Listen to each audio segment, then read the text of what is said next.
Hello साथीहरू नमस्कार स्वागत छ तपाईहरुलाई हाम्रो युट्युब च्यानल लगानी शिक्षामा। पहिले जस्तै आज हामीले नयाँ भिडियो लिएर आएका छौं। आज हामीले टप 2 बैंकहरुको बारेमा कुरा गर्ने छौं जुन बैंकहरुले लगानीकर्तालाई एकदमै राम्रो रिटर्न दिइरहेका छन् पहिलेदेखि र आगामी दिनहरुमा पनि राम्रो रिटर्न दिन सक्ने सम्भावना बोकेका कम्पनीहरु जसको मूल्य एकदमै कममा आएको छ। हामीले कम आएको मूल्यमा अहिले थोरै भए पनि हामीले एकुमुलेट गरेर राख्न सक्यौं भने भविष्यको लागि एकदमै राम्रो हुन्छ। आजको हाम्रो फर्स्ट लिस्टमा रहेको छ एनआईसी एसिया बैंक।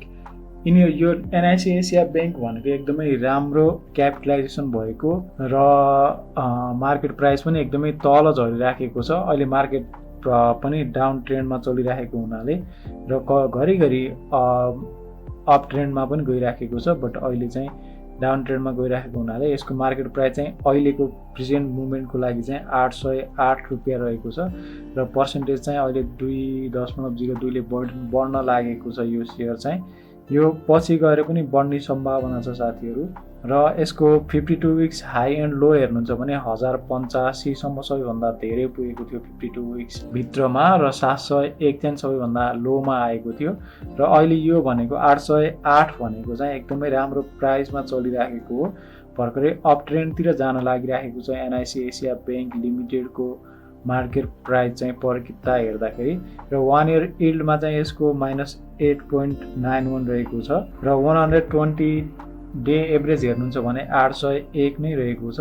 120 दिनको बराबर छ अहिलेको मार्केट प्राइस अनुसार लगभग र ईपीएस हेर्नुहुन्छ भने थर्ड क्वार्टर अनुसार 41.56 रहेको छ। यो एकदमै स्ट्रङ मान्न सकिन्छ ईपीएस हेर्दाखेरि र पी रेशियो हेर्नुहुन्छ भने पनि यसको 19.44 रहेको छ।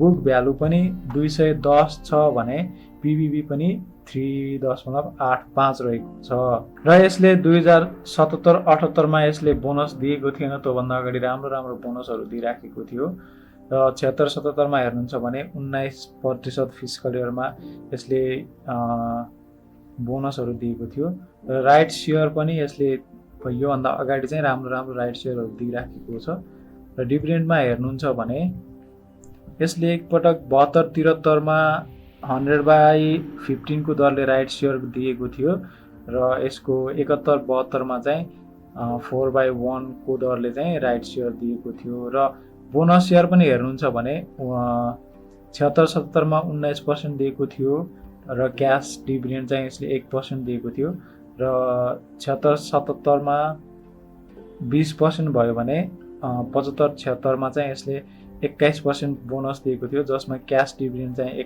11% रहेको थियो भने र बोनस शेयर चाहिँ 10% रहेको थियो। यसले 71-72 मा पनि राम्रो डिभिडेन्ड दिएको थियो, 41% सम्म डिभिडेन्ड दिएको थियो र आगामी दिनहरुमा पनि राम्रो डिभिडेन्ड दिने कम्पनीमा पर्न सक्छ। र हाम्रो सेकेन्डमा रहेको छ साथीहरु नाबिल बैंक लिमिटेड। यसको क्यापिटलाइजेसन पनि एकदमै राम्रो छ र यो पनि कमर्शियल बैंककै सेक्टरमा हो र यसको प्राइस चेन्जेसमा चाहिँ अहिले 0.32 ले तल झरिराखेको छ र 52 विक्स हाई एन्ड लो हेर्नुहुन्छ भने 1740 बाट 880 सम्म पुगेको देख्न सकिन्छ। 880 अहिले एकदमै तल आएर भर्खरै अप ट्रेन्डमा जान लागिराखेको छ। कहिले तल कहिले माथि कहिले तल कहिले माथि भएर बुलिश बियरिश भएर रेगुलर गइराखेको छ। 930 सम्म पुगेको छ अहिलेको प्रेजेन्ट मोमेन्टमा चाहिँ साथीहरु।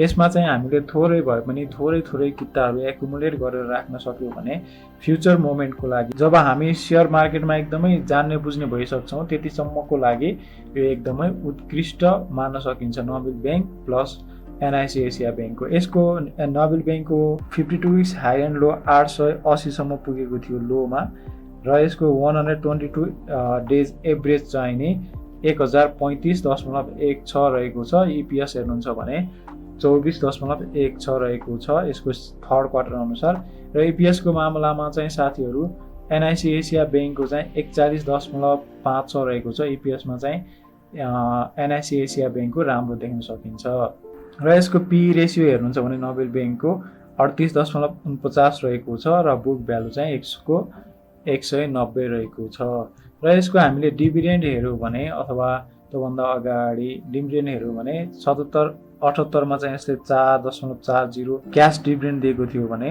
यसले 33.60 चाहिँ बोनस सेयरहरू दिएको थियो र राइट सेयर पनि यसले राम्रो इस्यु गरिराखेको थियो योभन्दा अगाडि। मार्केट क्यापिटलाइजेसन पनि राम्रो छ। डिभिडेन्ड हेर्नुहुन्छ भने डिभिडेन्ड पनि एकदमै उत्कृष्ट मान्न सकिन्छ। 77-78 मा 33% बोनस सेयर र क्यास डिभिडेन्ड 4 गर्दाखेरि 34.40 टोटल बोनस सेयर दिएको थियो र यसले 75-76 मा पनि हेर्न सक्नुहुन्छ 34% डिभिडेन्ड दिएको थियो भने यसले 69-70 मा हेर्न सक्नुहुन्छ।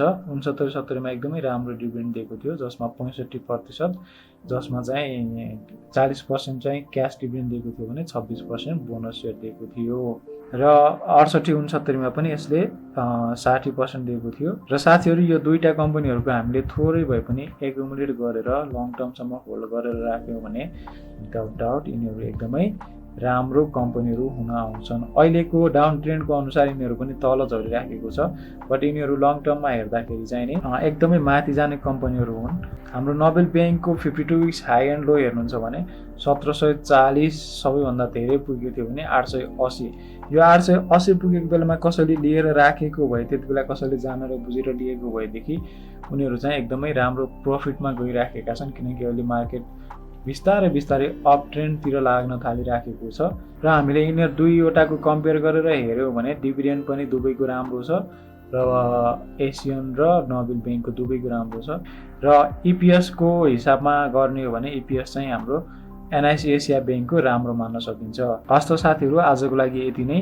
भिडियो अन्तिमसम्म हेरेर साथ दिनुभएकोमा धेरै धन्यवाद र आगामी दिनहरूमा पनि हामीले राम्रो कम्पनीहरूको हामीले fundamental analysis plus technical analysis दुवै गरेर हजुरहरूको लागि राम्रो रिजल्टहरू दिने, राम्रो रिटर्नहरू दिने कम्पनीको बारेमा बताउनेछौँ।